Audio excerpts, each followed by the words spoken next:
চলো যাই চলো যাই চলো যাই চলে যাই দূর বহু দূর গায়ে মেখে জড়িব না সোনার দূর। 26 মার্চ 2025 দল বেঁধে বনেদের 3 প্রজন্ম মিলে বাঙালির দ্বীপ-উদার দ্বীতে মানে দীঘার পথে রওনা দিলাম। ঘরের কাছে থেকে এয়ার কন্ডিশন বাসে সংকীর্ণ আসনে বসেই পড়লাম। একটু কষ্ট সয়ে কয়েক ঘন্টা কাটিয়ে পৌঁছে গেলাম বিশাল ভারতবর্ষের এক অঙ্গরাজ্য পশ্চিমবঙ্গের পূর্ব মেদিনীপুর জেলার অন্যতম জনপ্রিয় সমুদ্র সৈকত দীঘায়, পুরনো দীঘায়। টোটো সমুদ্রের তীর ধরে চলতে চলতে সামান্য দূরেই নতুন দীঘায় চলে গেলাম।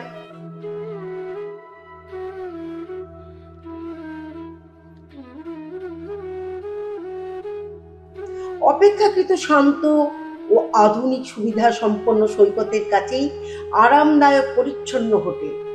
তবে পুরনো দীঘা থেকে নতুন দীঘায় আসার পথে দেখলাম পুরনো দীঘায় এই কবছরেই আরো ঘিঞ্জি।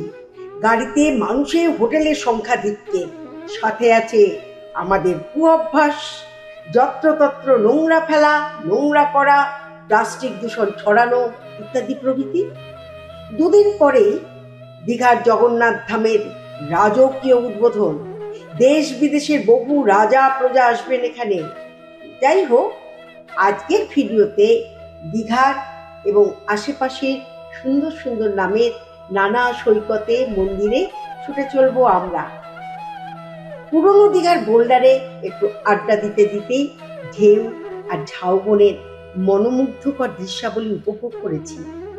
এরপর দীঘা থেকে কিছু দূরে শান্ত সুন্দর মনোরম পরিবেশে সবুজে ঘেরা সৈকত তাজপুরে খানিকটা সময় কাটালাম। গাড়ি গড়ালো সমুখ পানে উড়িষ্যার সীমান্ত সৈকত তালসারি। কি চমৎকার নাম, তাই না? পাখিদের সারি আনন্দে নৃত্য করে এখানে। চলো যাই চলে যাই চলো যাই চলে যাই চলো যাই চলে যাই চলো যাই চলে যাই চলো যাই চলে যাই চলো যাই চলে যাই চলো যাই চলে যাই চলো যাই চলে যাই চলো যাই চলে যাই। আরো কিছু দেখে নিয়ে এগোতে থাকি। এবারে তুলনামূলক কম পর্যটক এবং শান্ত সুন্দর সৈকত শঙ্করপুরে। বিরাট বিচ, সৈকতের সৌন্দর্য উপভোগ করার জন্য তীর ধরে এগোচ্ছে বিশাল রাস্তা। নাম রাখা হয়েছে শঙ্করপুর মেরিন ড্রাইভ বা শঙ্কর বিচ রোড। উড়িষ্যার বালেশ্বর জেলায় চন্দনেশ্বর অর্থাৎ শিব মন্দির প্রাঙ্গণে পৌঁছে দেখি অনেক দেবদেবীর মূর্তি সহ ছোট বড় মন্দির। এখানে আছে মূল মন্দিরে গর্ভগৃহ।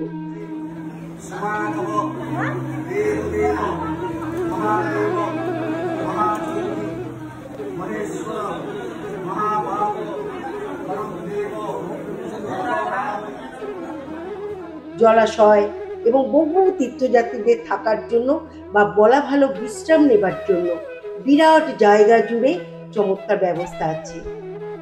দীঘার জগন্নাথ ধামের দিকে আমরা। বিরাট জায়গা জুড়ে ধাম, বিরাট জায়গা জুড়ে মানুষের প্রবেশ নিষিদ্ধ, প্রচুর পুলিশ প্রহরায়, উল্টো দিকে ঝাউবন। নিষিদ্ধ এলাকায় ঢুকবার অনুমতি নিয়েই এগোলাম মন্দারমণিতে। এবার আমরা দেখতে দেখতে অনির্বাণ মুখার্জিদের হোটেল দিগন্তে। কয়েক বছর আগেই থেকে গিয়েছি এই হোটেলে। বিশাল এলাকা জুড়ে চমৎকার সাজানো হোটেল। সাগর এসে যে হোটেলকে স্নান করিয়ে দেয়, ভীষণ সুন্দর ব্যবহার এবং খাবার এদের। খেয়ে কফি পান করে অনেক ফটো তুলে এগিয়ে উদয়পুর বিচ নিয়ে আগ্রহী ছিলাম। উৎসুক ভীষণ লাল কাঁকড়ার জন্য। কয়েকজন স্থানীয় যুবক এগিয়ে এসে জানায় তারা বাইক ভাড়া দেয় এবং নিয়েও যায় কাঁকড়া দেখাতে। উত্তেজিত আমি, কতক্ষণে দেখবো এই যেন তারুণ্যের চপলতা।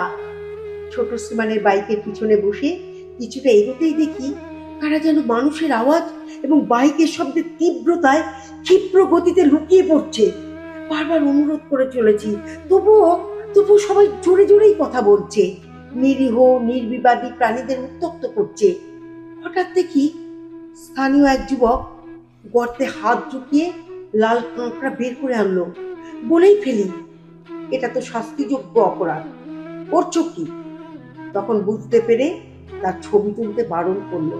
ততক্ষণে যা হবার হয়ে গেছে, সবাই প্রচুর প্রচুর ফটো তুলে নিয়েছে। কাঁকড়াটিও আর জীবিত ফিরতে পারলো না তার আত্মীয় স্বজনের কাছে। এমন কাজ পৃথিবীর শ্রেষ্ঠ এবং একমাত্র জীববৃত্তি বুদ্ধিবৃত্তি সম্পন্ন জীব অমৃতস্য পুত্রা করেই থাকে। কর্তব্য তবুও কেন যে মনটা বিষণ্ণ হলো। তারা দিচ্ছে সবাই, ফেরার পালা। ফেরার পথে ছেলেকে শব্দ না করে বাইক আস্তে চালাতে বলি। বিশাল এলাকা জুড়ে তপ্ত সাদা সোনা রঙের বালিতে লাল কাঁকড়া, অদ্ভুত সুন্দর দৃশ্য। কিন্তু মানুষের ফল আসছেই বাইকে। ফিরলাম আজ পুরনো দীঘায়। এখানেই রাতের আশ্রয়, সমুদ্রের খুব কাছে। এখানেই মন্দিরে আরতি হচ্ছিল তখন, মূর্তিও অন্যরকম। পরদিন ট্রেনে ফেরার টিকিট কেটেও ক্যান্সেল করি, কারণ ট্রেন এখানে সময় না মানা ঘড়ির কাঁটায় চলে এবং সেদিনও ব্যতিক্রমী নয়। তাই আমাদের গাড়ি বুক করতে হলো। গাড়ি ছাড়ার মুহূর্তেই এলেন বোনের গোয়ার হোটেল ম্যানেজারের বাবা তাঁর জমির ফসল এবং পুকুরের মাছ নিয়ে। এবং সবাইকে তুলে বলি, টাটা দীঘা, আবার দেখা হবে। কৃতজ্ঞতা জানাই ইংরেজ পর্যটক জন ফ্রাঙ্ক স্মিথকে, যিনি 1923 সাল থেকে এখানে বসবাস করেছেন, দীঘাকে গভীরভাবে জেনেছেন এবং দীঘা সম্পর্কে গবেষণামূলক লেখায় বহু মানুষকে সচেতন করেছেন। তিনি পশ্চিমবঙ্গের মাননীয় মুখ্যমন্ত্রী ডাক্তার বিধানচন্দ্র রায়কে দীঘাকে বিচ রিসর্ট হিসাবে গড়ে তোলায় রাজি করিয়েছিলেন। আশা করব খুব তাড়াতাড়ি ট্রেন ঠিক সময়ে আসা যাওয়া করবে।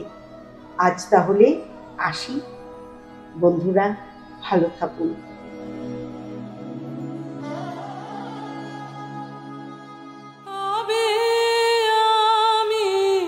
বাহির হলে তোমারি গান গে, সে তো আজকে নয়, সে আজকে নয়।